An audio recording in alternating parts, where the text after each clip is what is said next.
Hello, everyone. I know that you want to know how you can remember vocabulary and grammar and phrases and idioms and phrasal verbs and anything else that you're learning in English. So, today, that's what we're going to talk about.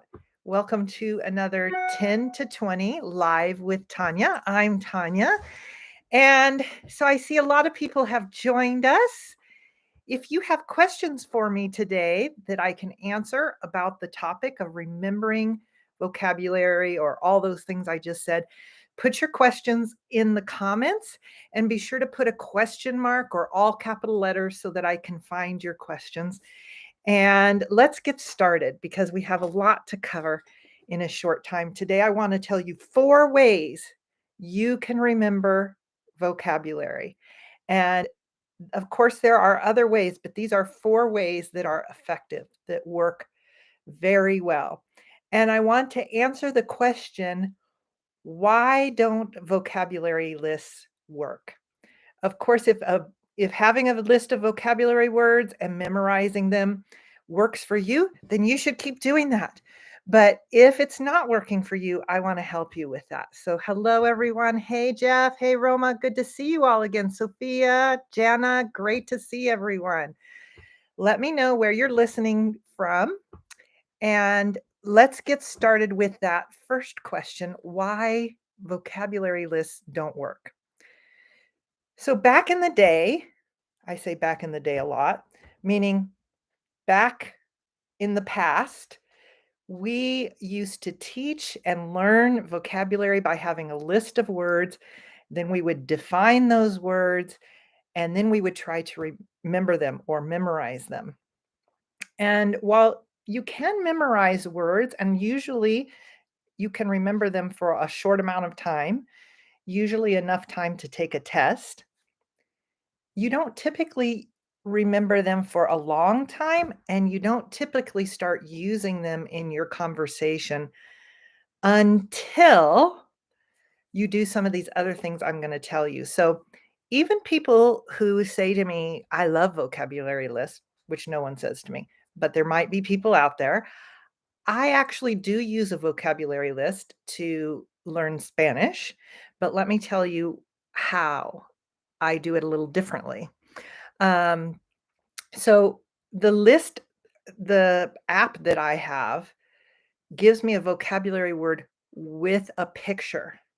So it is helping me to connect that word to an image.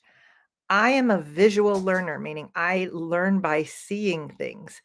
If you are a visual learner, we all are visual learners to some extent, meaning maybe we are visual learners a little bit or maybe a lot, but we all learn by seeing. Some people learn best by seeing or hearing or kinesthetically by taking some sort of action or movement. So knowing that is really helpful. But you don't even need to know that because I'm going to give you the 4 ways and tell you how you can use them with your vocabulary list or in other ways. So, you've heard me say before that one of the best ways to remember vocabulary is by making examples. So, number one is by making examples. This one you've heard me say before, but I've got some more to tell you about it. So, number one is making examples.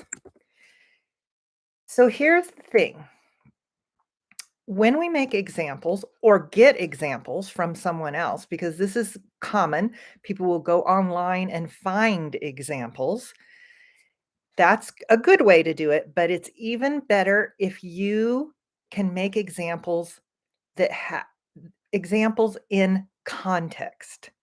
So, if you watch some of my other videos, I have a series of stories where I teach a lot of things, but one of the things is vocabulary in context. So, if you have watched any of my stories, I call them stories, and I know that that word has a lot of meanings now with technology.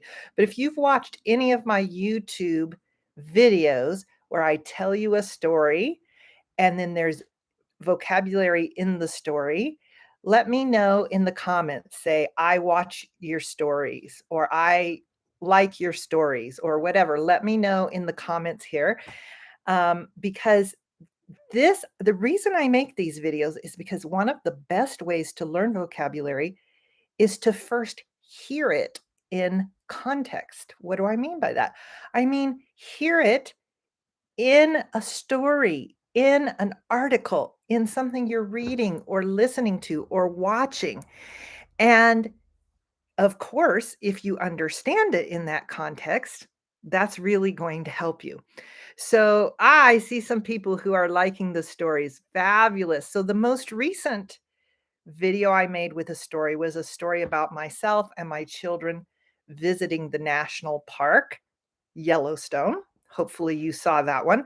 But I have stories about when my kids were little, about a time when I lost my daughter in a store, uh, a story about something I found under the covers when I was trying to sleep, all kinds of stories. And if you listen to stories and you hear words in context, you then your brain kind of knows what to do with them. Oh, okay, that word goes with this context, this kind of experience.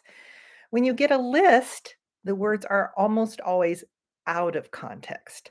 So, to begin with, listening, watching, reading, those things are going to help you to discover and learn vocabulary in context. Then you've heard me say number one is make examples. You need to make examples in context. So let me tell you a little bit more about that. So I often give you other examples of words in the stories I'm telling you here on YouTube, but you need to make the examples in a context that you can relate to. So if I'm telling, for instance, the story about Yellowstone Park, which is one of the national parks here in the United States, and I give you a vocabulary word or a new word related to that story, you can remember, okay, that was related to Tanya's story. But now you want to make the example or make another example about something in your life or something in the life of someone close to you, your wife, your husband, your sister, your friend, your dog, anyone that is important to you, because this will help you to remember. Okay, let me see. I see lots of people who watch the stories and like them and love them. Thank you so much, everyone. I'm glad to know this because this helps me to know what kind of content is useful for you. All right, so number one, make an example in context. If you can, get your example corrected because you want to have an example that is correct. So there are a few ways to approach this or do this. One is, for instance, if I give you an example, take the example and just change it or tweak it a little for your example. So if I say, my daughter Tiana likes to blah, blah, blah. You can just change it to my son Abdulaziz or whatever your son or daughter's name is. That will help you. Okay. Now let's take a look at number two. The second thing we want to do, and these four things build on each other. The second thing we want to do is attach our example to a personal memory. So the way we remember things is by typically it's by an image or an emotion. So if you can think of a time that something happened to you with the word vocabulary grammar you're using, then you will be more likely to remember it because now, again, your brain has something to attach it to, something to link it to. So let me give you an example with vocabulary and also with grammar. So, for instance, if your what was the word I said just a little bit ago? I can't even remember. Um, I can't remember the word I said a little bit ago. Does anyone? have an example of a word that they would like me to use, or does anyone remember the word that I used? Okay, I'm gonna just use this one that Farhan put in the chat. What's up? So what's up is a greeting that we use in English to mean, how are things going? How are you? What have you been doing? What's up? So you can say to someone when you see them, if I see Tiana, I can say, "Hey, Tiana, what's up?" In this context, I mean, how are you doing? What have you been doing? How are things? She will know, and so she will answer. She might just say, "Nothing much," meaning nothing much is up, nothing much is happening, nothing much is new. So, right now, I want you to think of someone that you see regularly in your life and imagine them. If they're in the room with you, great. Say to them, "Hey, so and so." So and so is a word we use when we are going to use a name, but not a specific name. "Hey, so and so. Hey, Tiana. Hey, John. What's up?" And there's the voice tone we use. What's up? Now, if you get to do it in actual time, like the person's in the room with you, that's awesome. That's one of the best ways to practice your English and to remember things. But even if there's no one there, you can do this on your own by imagining that John or Tiana or whoever is in the room with you and saying, "What's up?" So you can imagine this, or you can think back to a memory you have. So, number two is to attach the new word or whatever it is, attach it to a memory or imagine situation.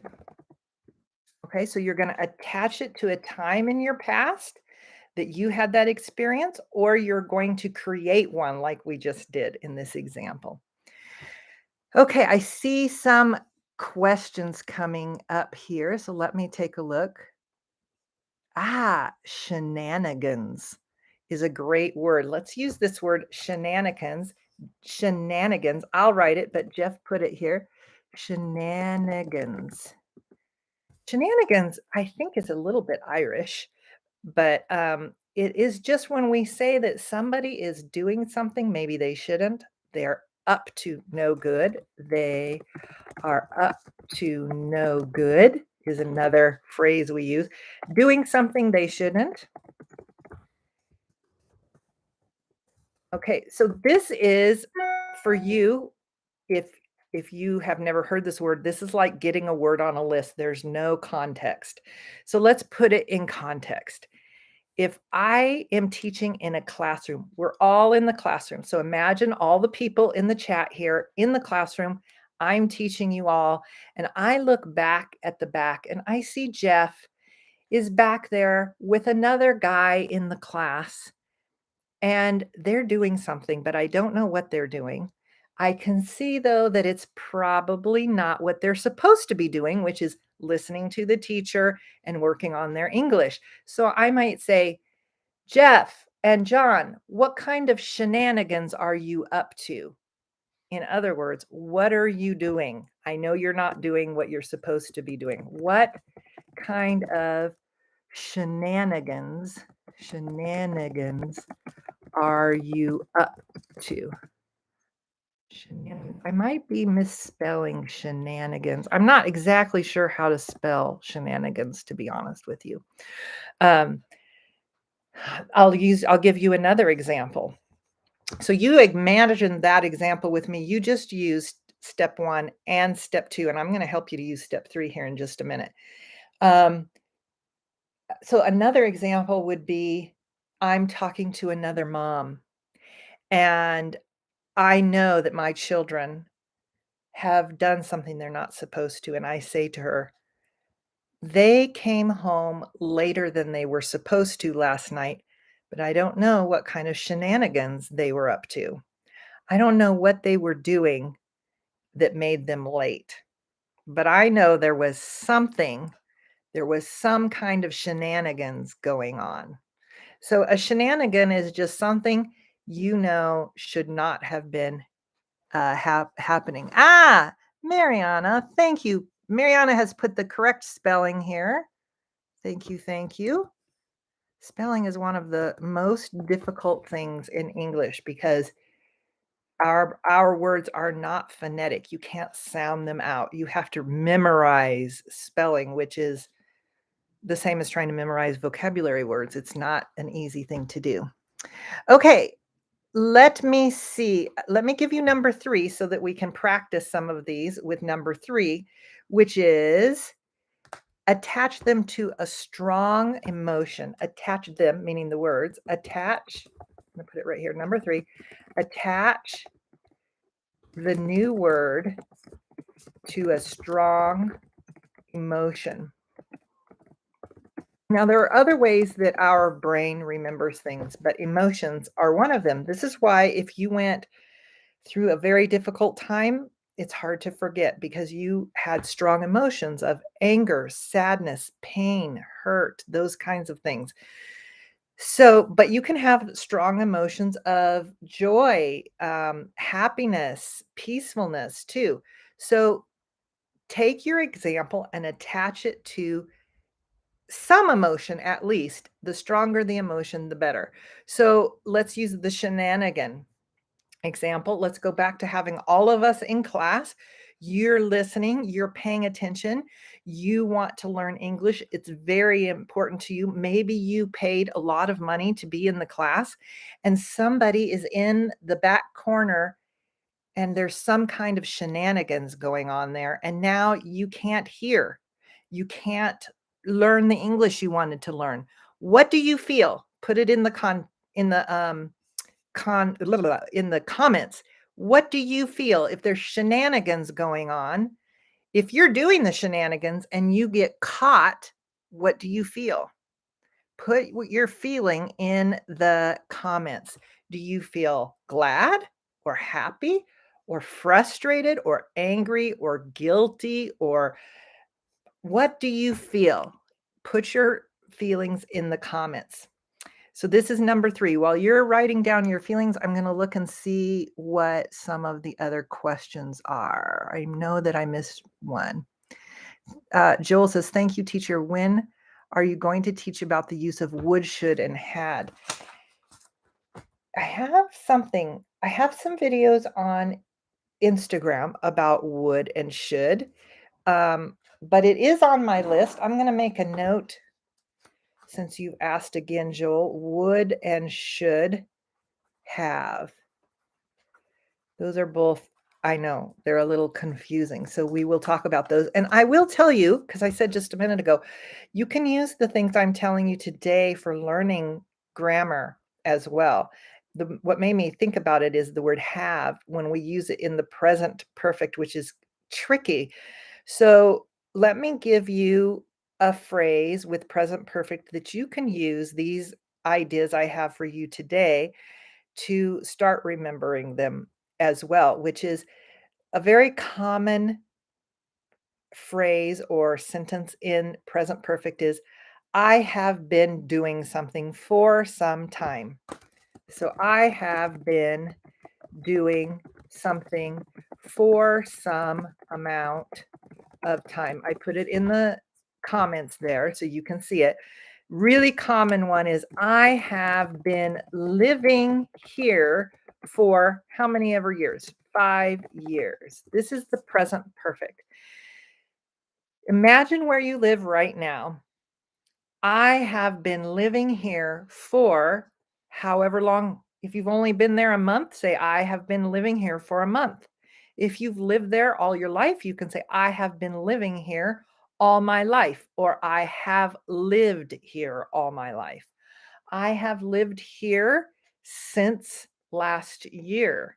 So I changed it a little. If we say since, it's like a certain point in time. Since last year, since last month, since 2020, since December, a certain point in time. You use the same thing. I just gave it to you in context. Then I asked you to imagine it. So you're putting it in your life context. You're thinking of a memory of living where you live now, and now attach an emotion to it. I like living here. For me, I love living here. It makes me happy. I feel happy and grateful and joyful about living here. If your feelings are different, attach your feelings to it and repeat the sentence. I have been living here since last year and I love living here. I'm grateful to live here. And that will help you to remember that present perfect. And then you can use other examples of the present perfect. And this is a more effective way to practice vocabulary, grammar, those kinds of things. Let me see if I've missed some. I know I've missed questions. Let me see if I can find them. Thank you, everyone, for all the kind words. Orlando asks, are tongue twisters a great way to learn vocabulary and practice pronunciation? They can be. Um, and I think you said, okay, pronunciation. Yes, pronunciation, vocabulary, not so much sentence structure because we usually change the sentence structure in songs, poems, and tongue twisters, things like that. But it doesn't mean you can't use them. They are good things to learn. Pardon me, they are good things to use for different reasons. They help you remember because they have a rhythm or a rhyme to them. If you enjoy doing those kinds of things or singing songs, that for sure will help you. So the reason I'm saying they can be helpful is that if you're pronouncing it wrong over and over, that's not so helpful. So I recommend using tongue twisters with a teacher or either in person or online in a live session like this or on a video on Instagram, YouTube, something like that. All right, let's see if I missed any other questions, or I should say where the other questions I missed are. Let's see. Thank you, thank you. Let's see. Some people are saying how they learned the word shenanigans. This is great. If you go back and read some of these contact comments, it will help you with this. Thank you. Mariana is always reminding everyone to like the video. Thank you, Mariana. I often forget to do that. And uh, subscribe so that you get the notices when the live lessons are, and be sure to share them with friends. This is a great compliment for me. When my videos get shared, then I know this is videos people like. I need to make more videos like this, and it's a great compliment to me. Okay, let me see. In which case can I use it? Let's see. The question is, can you explain to us the meaning of breathtaking? Okay, let's take the word breathtaking as an example. Um, so if something is breathtaking, I think I used this in the last video.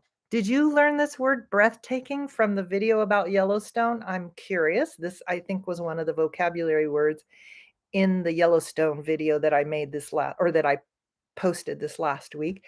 If something is breathtaking, we mean it takes our breath away, like, something is so beautiful, so amazing, so incredible. It is breathtaking. Oh my gosh. And in the video, which I will link the Yellowstone video below here so you can watch that.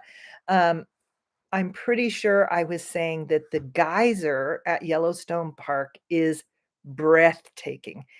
If I wasn't talking about that specifically, what I can tell you is our national parks in the United States have a lot of breathtaking things to see, which are incredibly beautiful, incredibly amazing. I think a big part of it is that it's natural. So let's use these three things I've given you so far. And the fourth one, it's doesn't build on the others. It is more about learning in context. So I'll give you that in just a second. So the it's breathtaking. Think back to something you have experienced that was breathtaking, something very, very beautiful, something incredible, something amazing.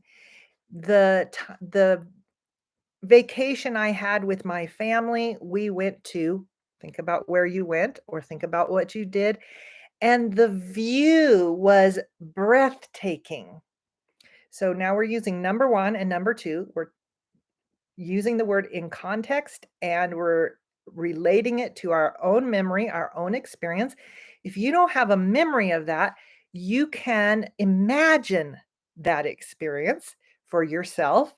And now, number 3, attach an emotion to you. What did you feel when you saw that incredible view? I felt grateful. I felt grateful that I could see something so beautiful, or I felt grateful that I could share this experience with my children, with my family, with my friend, with whoever it was. And now that you put those all together, you're going to have a better chance of remembering it. Okay, I have actually for you number 4 and a bonus. So, number 4, and then I'm going to look at our questions here, is to use spaced repetition. I'm going to write that word here, spaced repetition. Spaced repetition. I'm going to tell you something about this. I'm flying by the seat of my pants. I have notes here of the 4 that I wanted to talk to you about today, but as I was talking to you about this, I decided that this one really needs to be number 4, and I'm going to give you the old number 4 as a bonus. So, what do I mean flying by the seat of my pants? It just means I had a plan and I changed the plan. In this case, because I thought of something that I think is going to work better for you. But I could be flying by the seat of my pants in a different way. I talk about this in other videos, so go check out other videos with that one. Okay, so spaced repetition just means we were taught, especially with lists, to take the list and repeat the words, say it over and over, go over and over again, write them over and over again. There's nothing wrong with that. Those things can be helpful to some people. But another thing that we know is very helpful is to repeat them, but space the way you repeat them. So repeat them today. Yes, for sure. Repeat the words you've learned today, and maybe again tomorrow or the next day. But then wait a day or two and repeat them again. Then wait a week, repeat them again. Maybe wait 2 weeks or 3 days. Do different spaces, different amounts of time. I When I really have vocabulary I really want to make sure to learn, I put it on a calendar or I just let it happen organically. Organically meaning more naturally, I come back to vocabulary I have learned before, which is another bonus tip. Huge thing. Coming back to your vocabulary and reviewing it is super, super helpful. And we could talk more about that on another time. But let me give you the bonus, and then I want to make sure and answer some of your questions. The bonus you've heard me say before. If you haven't heard me say it before, it's probably because you're new here. And if you're new, welcome. I'm so glad you're here. Is to read more. If you read a little bit now, read a little bit more.